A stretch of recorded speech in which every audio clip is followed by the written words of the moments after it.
आइए श्री राम कथा की ओर चले। प्रभु श्री राम ने सीता जी से कहा कि देवी, माँ सही कह रही हैं, तुम तो बंदर का चित्र देख कर के भयभीत हो जाती हो। वहां बड़े बड़े बनचर मिलेंगे, कैसे रह पाओगी? तुम डर जाती, भयभीत हो जाती हो। तुम बड़ी सुकुमार सुकोमल हो। तो सीता जी ने प्रभु श्री राम से धीरे से कहा, चरणों को पकड़ करके, कि स्वामी आप भी तो सुकुमार सुकोमल हो। आप जब थक जाया करोगे तब आपके चरणों को मैं सहलाया करूंगी। और कहा, स्वामी ये मेरा सौभाग्य है, यहाँ तो कभी कभी हमें आपकी सेवा करने के लिए मिलती है, लेकिन वहाँ अनित आपकी सेवा का मौका मिलेगा। ये मौका स्वामी मैं खोना नहीं चाहती, बड़ा सुंदर मौका मिला है। तो प्रभु श्री राम ने सीता जी से कहा कि देवी, माँ कौशल्या मैया से आज्ञा लीजिए, उनके चरणों को छुइए। तो इस प्रकार से जानकी जी जैसे माँ के चरणों में प्रणाम किया, आज्ञा ली, इतने में लक्ष्मण जी आ गए। लक्ष्मण जी ने प्रभु श्री राम के चरण पकड़ लिए, कहा भैया मैं भी आपके साथ चलूंगा, आपके बगैर मैं यहाँ रह नहीं पाऊंगा। भैया मैं तो आपका सेवक हूँ, आपके बगैर मैं कैसे रह पाऊंगा? तो प्रभु श्री राम ने लक्ष्मण जी से कहा कि जाइए और जाकर के माँ सुमित्रा मैया से आज्ञा लेकर के आए। तो लक्ष्मण जी दौड़े दौड़े सुमित्रा मैया के पास पहुंचे हैं। सुमित्रा मैया के चरणों में प्रणाम किया और कहा, माँ मुझे आज्ञा दीजिए, मेरे प्रभु श्री राम को वनवास हुआ है, मैं अपने प्रभु के साथ वन में जा रहा हूँ।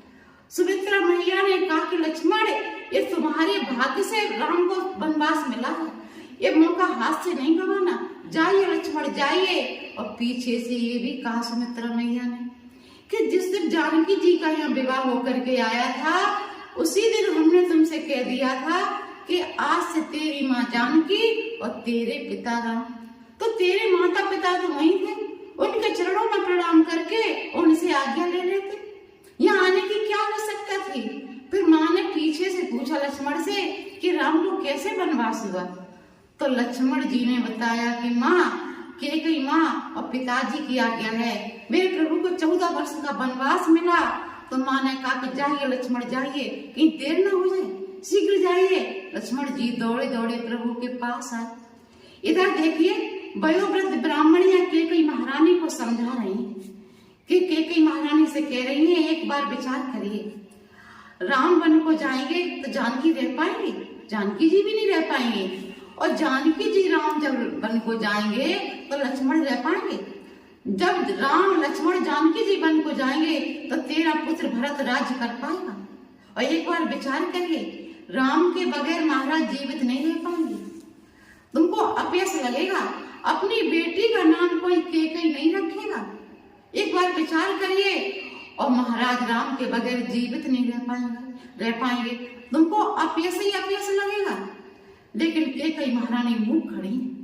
यहाँ पर एक संत ने अपने भाव प्रकट किए हैं कि जब राम 7 या 8 वर्ष के थे और कैकेयी महारानी राम को इतना प्रेम करती थी, इतना प्रेम करती थी कि अपने हाथों से राम को भोजन पवाती थी, अपने हाथों से नहलाती थी। तो जब राम 7-8 वर्ष के थे उस समय कैकेयी महारानी राम को भोजन पवा रही थी अपने हाथों से। उस समय राम ने कैकेयी महारानी का हाथ पकड़ा और कहा कि माँ, आपसे मैं एक वचन मांगना चाहता हूँ। तो कैकेयी महारानी ने कहा, हाँ मांगिए मांगिए, क्या मांगना चाहते हो? तो राम ने कहा कि माँ मैं ऐसा वचन मांगने जा रहा हूँ कि संसार में आपको अपयश लगेगा, अपनी बेटी का नाम कोई कैकेयी नहीं रखेगा। कैकेयी महारानी ने कहा कि राम तुझे मांगने में देरी होगी, मुझे देने में देरी नहीं होगी, तू मांग, मुझे अपयश लगता है तो लगने दीजिए, अपनी बेटी का नाम कोई कैकेयी नहीं रखेगा तो न रखे, लेकिन बेटा तू मांग, क्या मांगना चाहता है? तो राम ने कहा, माँ ऐसे नहीं, पहले मेरे सिर पर हाथ रख करके मेरी शपथ खाइए और 3 बार तिरवाचा भरिए। तो कैकेयी महारानी ने राम के सिर पर हाथ रख दिया और कहा, मैं तेरी शपथ खाती हूँ। 3 बार कैकेयी महारानी ने कहा कि तू मांग, तू मांगेगा मैं दूंगी, तू मांग तू मांग। इस प्रकार से कैकेयी महारानी ने 3 बार तिरवाचा भरा।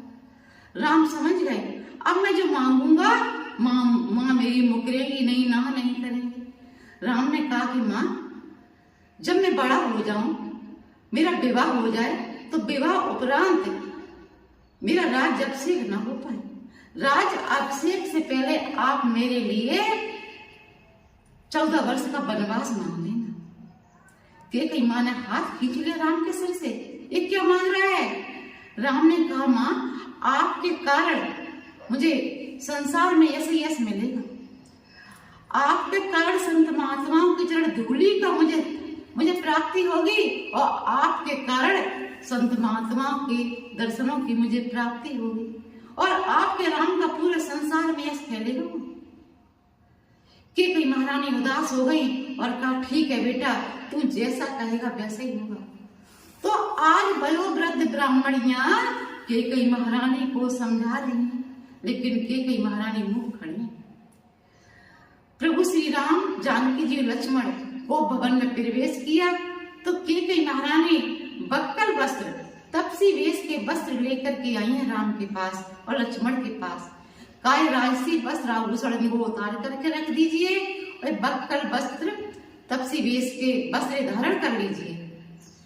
जब कैकेयी महारानी जानकी जी के पास पहुंची बक्कल वस्त्र, तपसी वेश के वस्त्र लेकर के, तो गुरुदेव ने सावधान कर दिया, कैकेयी सावधान, सुहागन स्त्रियों के लिए वस्त्र नहीं थे, और तुमने तो राम के लिए तपसी वेश मांगा था, और राम के साथ साथ लक्ष्मण ने भी तपसी वेश धारण कर लिया।